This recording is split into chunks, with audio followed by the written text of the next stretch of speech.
জোরে বলো। হাঁপ লেগে গেল নাকি? হ্যাঁ ভাই, পিছনের ভাইরা কি কষ্ট হচ্ছে? হাঁপ লেগে যাচ্ছে।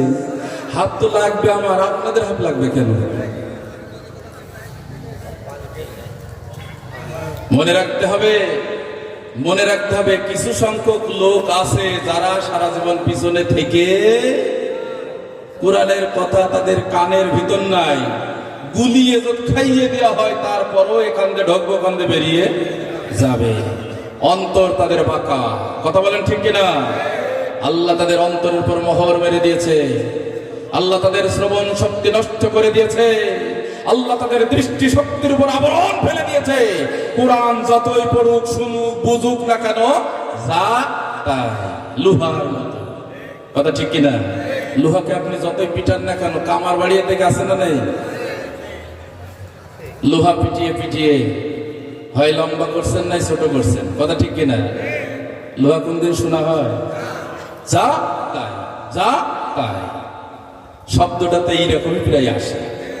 বড় হাতুর দিয়া ছোট হাতুর দিয়ে যখন পিটায়, ছোট হাতুর মারে যা তাই, জোরে করে যখন বড় হাতুতে মারে যা তাই। ঠিক কিনা? লোহা বলে, ওরে কামারের বাচ্চা, তোর 14 গোষ্ঠী এসে যদি আমার এইভাবে পিটাই, হয় ছোট ছিলাম নাই বড় হব, বড় ছিলাম নাই ছোট হব, কিন্তু আমি লোহা কোনোদিন শোনা হব না। জোরে বলুন ঠিক কিনা? এইরকম বাঁকা লোক কিছু থেকেই যাবে। ও বন্ধুরা, একটা কথা মনে পড়ে গেল। ওই যে বাপের সংসারে থেকে কিছু কিছু ছেলেমেলে কাজও করে না, কামাইও করে না, কিছুই করে না, শুয়ে থাকে উপর হয়ে আর খায়। এরম লোক আছে না নেই? এরম ছেলেমেলে আছে না নেই? বাপ বলছে যে তোর খাতেও দেব না, থাকতেও দেব না, বাড়িতে বেরো। এই যন্ত্রণা আমার সহ্য করার মতো নেই। এতদিন এত বড় হাইতু গাড়া ছেলি, তুই কাজ নেই কম মনে, আমি একলা কামাই করি, একলা কষ্ট করি, আর তুই উপরে শুয়ে থেকে থেকে অক্ত মতন খাস। বেরো বাড়ির থেকে শয়তান। মনের দুঃখে বেরিয়ে চলে গিয়েছে। যে মার কাছে বলেছে, মা কি কাজ করলে আব্বা সন্তুষ্ট হবে?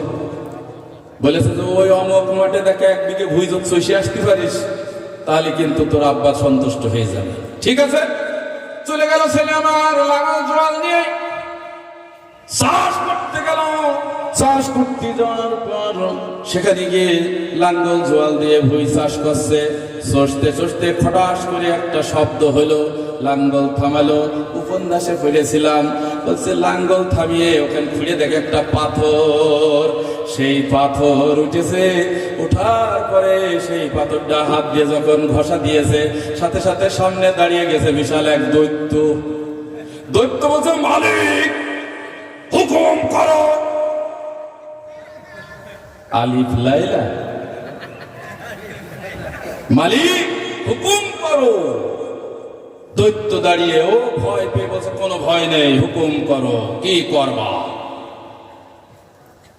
বলছে যে আগে আমার বোঝা আছে, তুই কোথার থেকে আসলি আর কি বলছিস আমার বোঝা।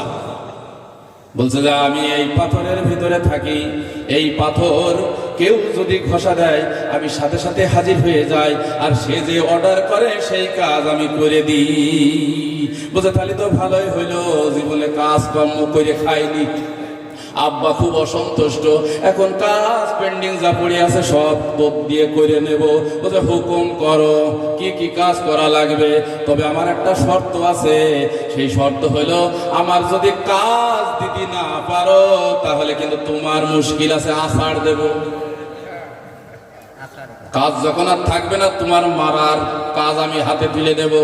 এইটা ভেবে চিন্তে কিন্তু আমার ব্যবহার করে। বলছে ঠিক আছে, কাজ করবি কত? অমুক পেটের ধান সব কেটে নিয়ে আয়। কাটা হয়ে গেল। অমুক খাল থেকে ফেল, ছেঁকা হয়ে গেল। অমুক নদীর মাছ যত আছে ধরে নিয়ে আয়, ধরা হয়ে গেল। অমুক বাগান সব চুয়া করে দেখাইছে, কাটা হয়ে গেল। ভাবছে হাই, যা বলছে তাই সব কমপ্লিট। কি হইল রে, এ কি হইল? তাহলে আমি কাজ পাবান কোথায়? এত বড় বড় কাজ সব করে ফেললো। এই খুঁজে খুঁজে আর কাজ পায় না। এরপরে যখন আবার মালিক হুকুম করো, সেই বলেছে বলছে যে আমি তো আর কাজ খুঁজে পাচ্ছি না, সাথে সাথে ধৈর্য কাজ ছাড়, কাজ দিতে পারিস নে।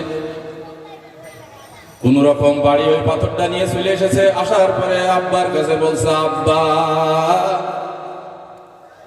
এই যে পাথর ঘটনা এই আমার সাথে হয়েছে, এখন কাজ যদি থাকে তাহলে দেও, না হলে মরণ, আমার আর বাঁচার কায়দা নেই। বাপ বলছে ঠিক আছে, কাজ আমি দিচ্ছি, তুই তো পারলি, এবার কাজ আমি দিচ্ছি। ঘোষণ দিয়েছে, মালিক হুকুম করো। সাথে সাথে বলছে ঠিক আছে হুকুম করছি, তবে আমার একটা শর্ত আছে। ওর বাপ বলছে যে আমার একটা শর্ত আছে, কাজ যদি করে তুই শেষ না করতে পারিস তাহলে তোর কিন্তু আমি বোতলের ভিতরে পুড়িয়ে ছাই করে দেব। বলছে ঠিক আছে আমি রাজি। বলছে ওই দেখে বেরেল বেরেল তেল, আর ওই দেখে চলে যাচ্ছে একটা কুকুর, ধরে নেয়। এই তেল তো থাকলো, কুকুরের লেজ তুই সোজা কর। ভাই সোজা হবে? ও ডলা শুরু করেছে, তেল নেই, তেল বাদেই ডলা, কুকুর ধরে নিয়ে আসে, তেল বাদেই ডলা। এইবার তেল দিয়ে ও ডলা, তেল বেরেল বেরেল তেল ফুরিয়ে গেল, কুকুরের লেজ কোনোদিন সোজা হবে? আজীবন ডললে কুকুরের লেজ সোজা হবে? ডলতে ডলতে যাই ছেড়ে দেয়, আবার কুকুরবে, ঠিক না? শিক্ষা এখানে একটা আছে, কুকুরের লেজ কোনোদিন সোজা। বুঝতে পেরেছেন মনে হয় না?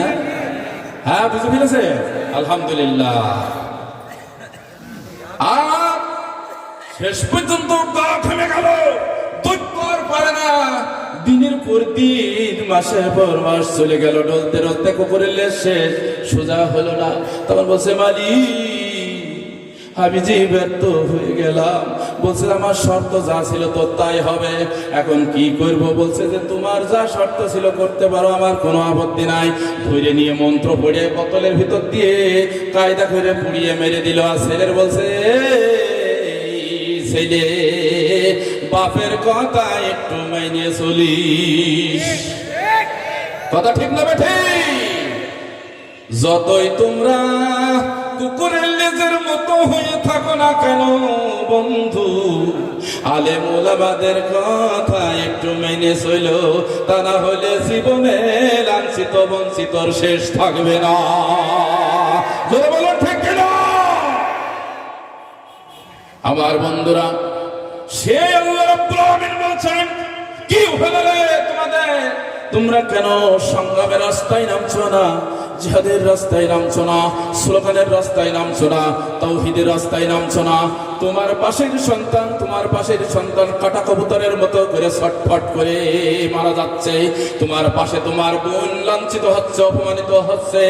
তোমার পাশে তোমার এক ভাই অসহায় হয়ে আমি আল্লাহ আমার কাছে আবেদন করছে। الذين يقولون ربنا أخرجنا من هذه القرية الظالم أهلها واجعل لنا من لدنك وليا واجعل لنا من لدنك نصيرا